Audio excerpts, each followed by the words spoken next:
Assalamualaikum and good evening. We're now back again with news from TV10. Two teenagers aged 16 and 17 are recently arrested for the allegation of motivating an attempted suicide by their schoolmate here in Batu Pahat, Johor. Both students have been reported to have been cyberbullying the 17-year-old victim. Neither admitted to their allegation. However, sufficient evidence permitted the police to obtain arrest warrants for both the suspects. They are now currently detained under the supervision of Air Hitam Police Station for further investigation to take place.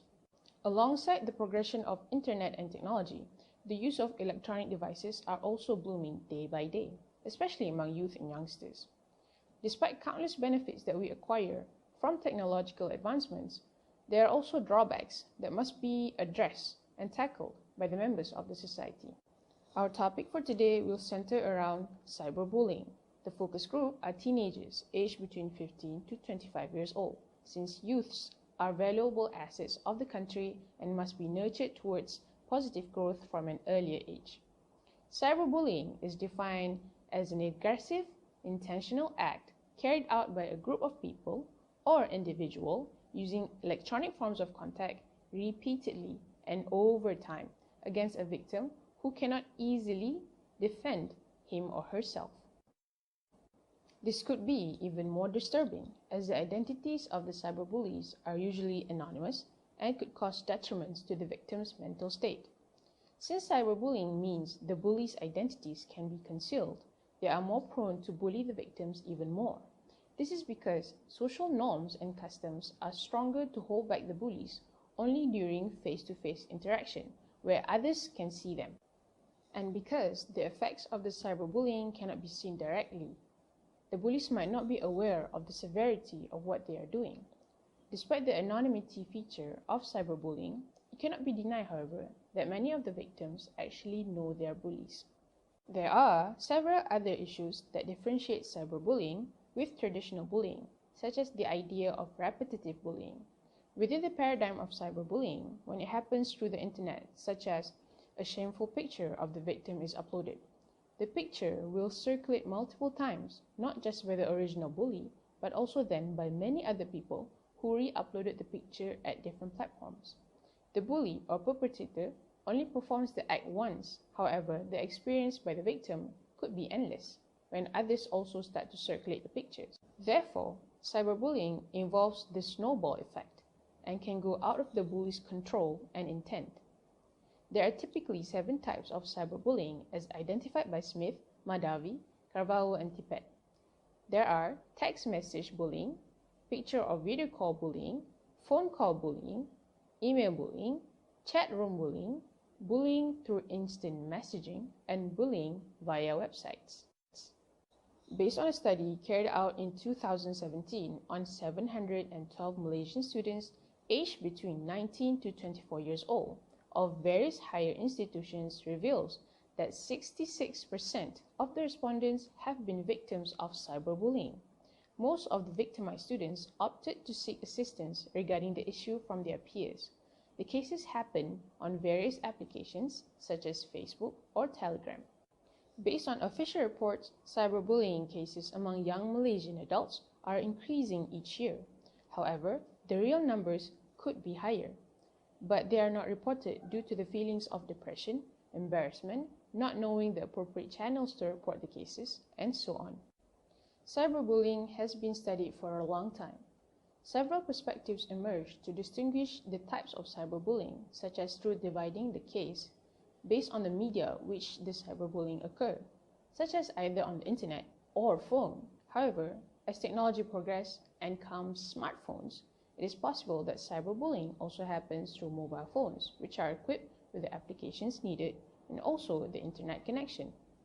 Chief Executive Officer of Cybersecurity Malaysia CSM, Datuk Dr. Amiruddin Abdul Wahab, highlights the severity of cyberbullying, which could even lead to deaths due to suicide by the victim. Many of the victims are said to be among youths and even those older than 50 years old. One of the ways mainly used by cyberbullies is uploading embarrassing and inappropriate contents such as pictures of the victims through fake accounts. When fake accounts are reported, New fake accounts would be created in order to proceed with the cyberbullying. Various cases of cyberbullying also happen in Malaysia, and the figures are not decreasing. In 2017, a 20-year-old Malaysian student jumped off from his house on the 17th floor due to malicious comments and slanders targeted towards the student through the internet continuously. Details of the case are kept confidential to respect the family members of the victim. Besides teenagers, social media influencers and public figures also receive various attacks online in the forms of malicious words and gossip right under the posts that they share on their social media platforms.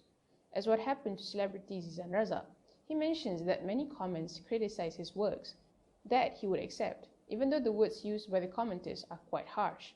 However, there are instances of comments that would relate to and criticize his family members needlessly, which he thinks should not happen to anyone.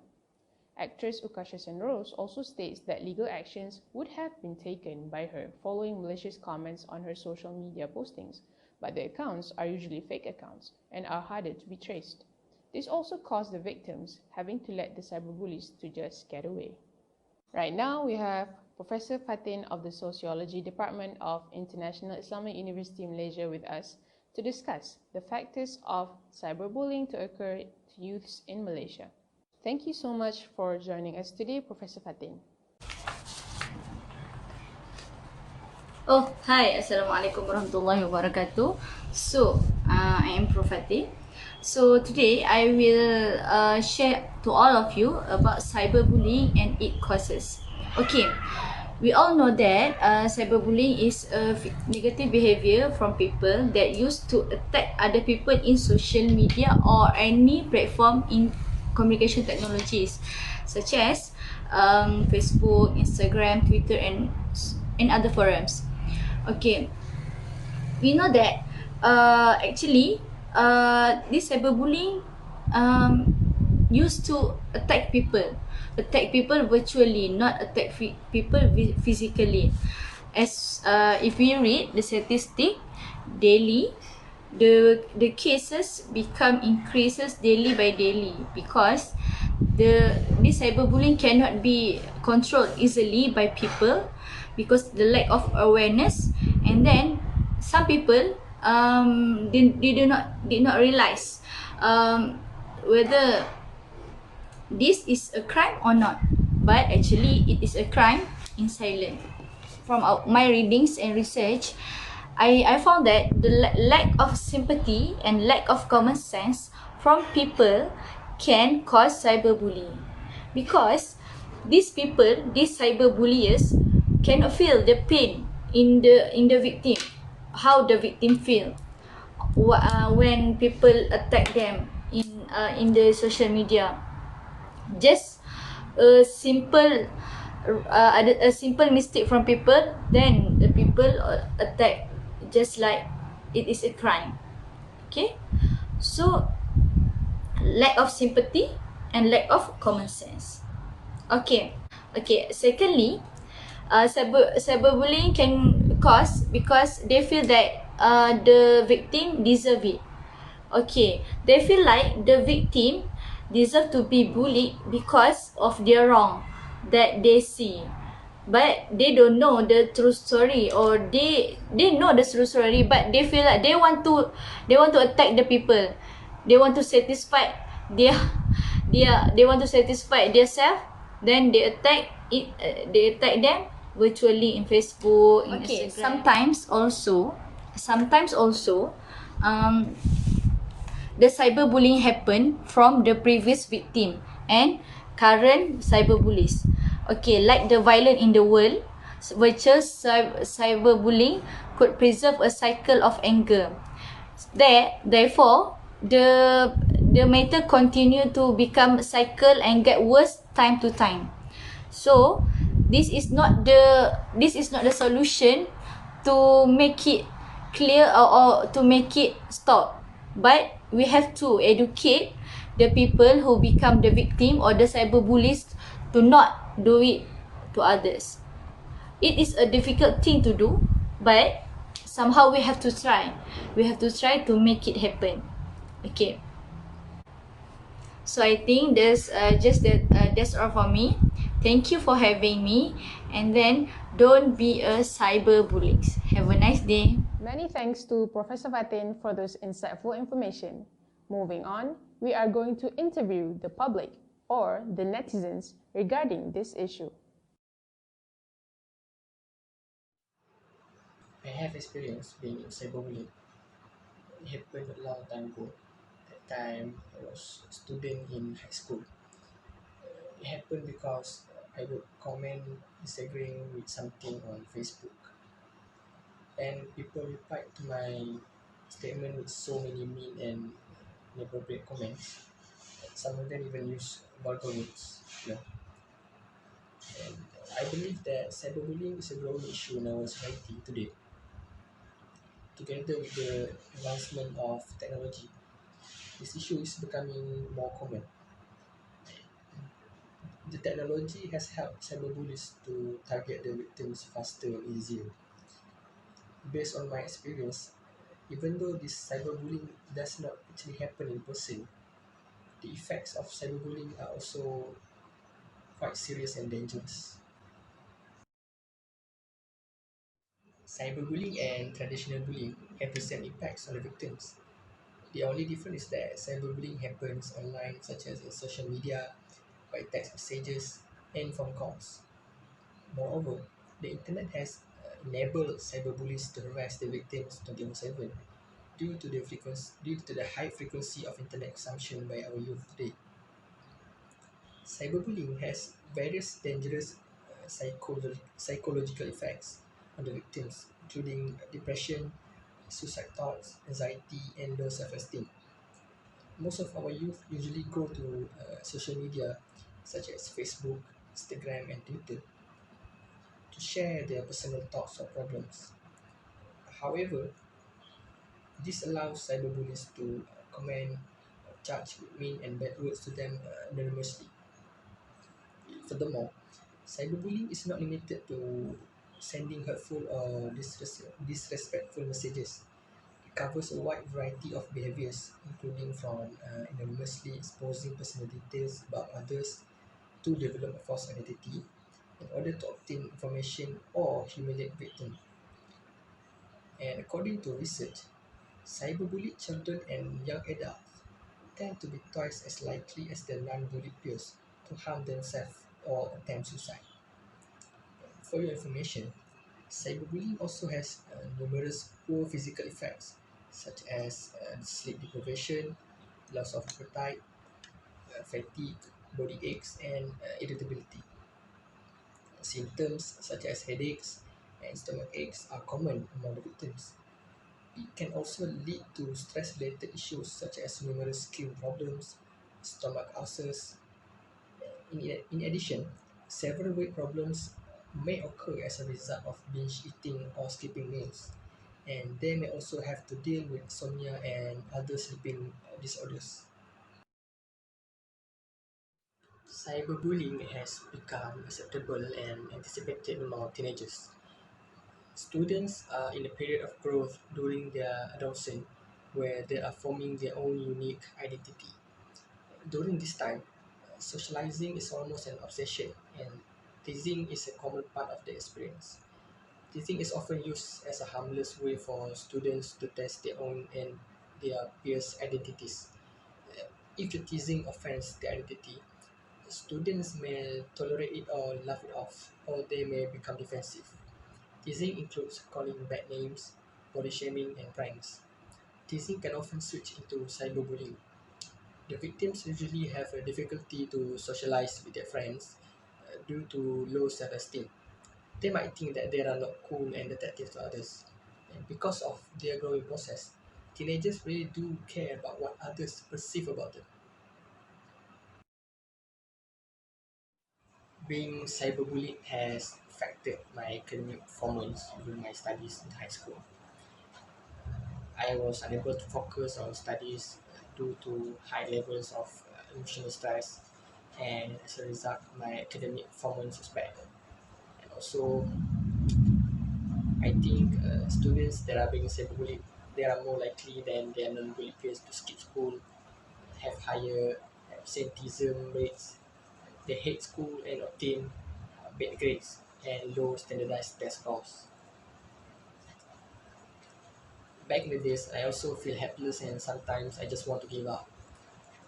But Alhamdulillah, as a mature young adult, I can differentiate what is better for me and I manage to survive.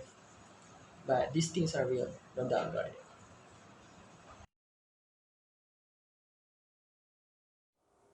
It is apparent that cyberbullying, like any other deviances, must not be taken lightly and should be addressed by members of many levels in the society, such as family, school, and the government. I cannot agree more, Nabila. The state views the matter with grave concern as it is starting to plague even the younger generations as young as primary school students and young adults. Currently, the law and enforcement on cyberbullying in Malaysia is weak but can be improved. Undeniably, the advancement of technology makes it difficult for us to evade using it. But we use technology daily, whether at home or at work, in school. So before this, bullying occurs through face-to-face interaction at school. But now, the danger of cyberbullying is imminent, even in the salas of our own homes as the internet takes over. Thus, under Section 233 of Communications and Multimedia Act CMA 1998, a person who makes any comments which is obscene, indecent, false, menacing, or offensive can be convicted to a fine of 50,000 ringgit or imprisonment. But the law is quite outdated because of advancement of technology and a few factors. Firstly, this section touches on quite general issues of misbehaviors using network facilities. Besides, it was also passed by the Parliament over 20 years ago in 1998. Despite its various usage in many cases, the Act was criticized because of its loose definition and scope, broadening the extent of cases that this section can cater to. Hence, there is a call to create a law that is specific to handle cyberbullying cases. This is due to the fact that cyberbullying cases is advancing to plague Malaysian youth at a worrying pace. UNICEF reported that 1 in 3 youths experience cyberbullying and some even skip school to avoid being cyberbullied, which hinders not just the students' academic growth, but also their social spheres and abilities. If practical and extensive cyberbullying laws are enforced with utmost prudence by the authority, students can feel safe in and out of school from bullying of any kind. Other than that, this specific law for cyberbullying will help those who are highly engaged in social media to be insured from online harassments. While waiting for the fitting laws to pass in Malaysia, MyCert, a website established by the government, is meant to deal with online predicaments such as cyber security issues and cyber harassment. Anyone who experienced these issues should file a report to Cyber 999 or visit their website at cybersecurity.my. Besides, at the judiciary level, awareness regarding the danger of cyberbullying can be seen through various campaigns and activities done at the community level. Children learn about good manners informally through their family members and the culture that they live in. They also acquire etiquettes and manners since kindergarten through subjects such as pendidikan moral, pendidikan agama, and pendidikan civic in primary school. They grow up learning how to behave in a socially acceptable way.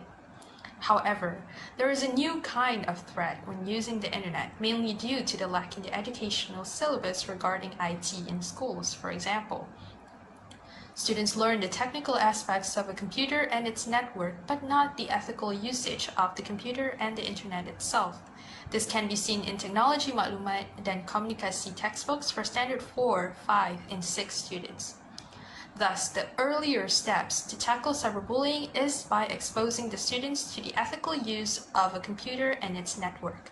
This is also done in the United States of America, whereby Boston Public Schools introduced embedding bullying prevention in core curriculum, a teacher's guide K-12, to educate the students on bullying of various forms and steps to be taken as a bully, victim, and bystanders to stop bullying in a school. Moreover, active anti-cyberbullying campaigns should also be done on a wider scale to curb cyberbullying. The campaign should be done in schools, universities, and workplaces so that it can reach people of various ages, Not only that, taking into account Malaysian culture, which is heavily influenced by Islamic values, the campaign should also be conducted in mosques and suraus. The multitude of settings that can be used is reasonable due to the large amount of internet users among Malaysians, approximately 79%, regardless of age, gender, race, educational background, and more. The campaign must make use of the entertainment sector through advertisements, televisions, and radios, as those who work in the entertainment industry take the brunt of being cyberbullied by the netizens as well. To recap, cyberbullying is a serious problem that needs to be tackled. The causes and effects of cyberbullying were discussed extensively. Because of that, it is crucial that the means of anti-cyberbullying content in the school syllabus is well prepared and scrutinized. Massive campaigns should also be geared out to curb cyberbullying. Islam is the religion of peace, whereby inciting violence and hatred by words is not aligned with Islamic teachings. Cyberbullying is a common occurrence in the social media in the Muslim society, but it is not an Islamic practice. Cyberbullying is easy, and people are quick to throw hateful comments when one cannot physically see the one receiving on the other end. However, Islam is the religion of peace that advocates kindness towards everyone. Akhlaq is valued upon, that there is even adab to criticize people. As a country with Islam as a religion of the state, let us contemplate this verse to remind ourselves of Allah subhanahu wa ta'ala's command to us. It should be an ambition of every one of us that cyberbullying should come to an end. Raising awareness regarding the severity of cyberbullying towards the victims and the bully is of utmost importance so that teenagers and young adults are accustomed with the correct ethics of using the internet. Punishments and sanctions also must be applied, as stricter measures are also required to tackle cyberbullying plaguing the society across the world. It is hoped that these proposed solutions will help to curb the increasing cyberbullying cases in Malaysia. With that, we bid you farewell. Thanks for having us.